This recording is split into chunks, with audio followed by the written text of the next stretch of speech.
I'm traveling with the Minnesota American Legion. We're traveling from post to post and seeing how they're addressing those Great American Legion programs that we have all across the great state of Minnesota. In the American Legion, we have Americanism programs. We have our baseball and our youth programs, children and youth programs. We're also we talk about our national security, what's going on with ISIS, what's going on with our military, and how the government is financing what's going on with our military. Then, of course, we're very concerned about our veterans' health care. And that the veterans' health care is probably the big focus of what we talk about when we're at meetings like this.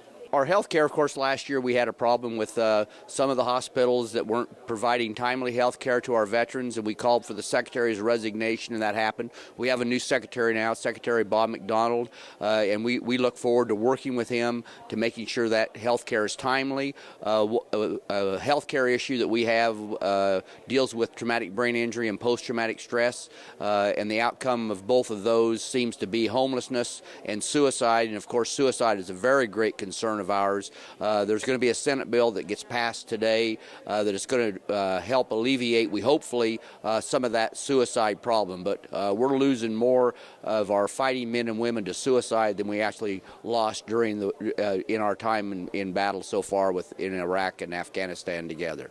The American Legion, if you go back into the World War II area, we wrote the GI Bill, the bill that was passed, which probably created the middle class for our American society with education and mortgages, and then we helped rewrite the new GI Bill back in the 90s, providing for education and employment for those returning now, and we just encourage all veterans to become involved in what we're doing. Come to us, and we can show you those good things that are available to you now because of the American Legion within the VA, and also invite you to become a part of our group.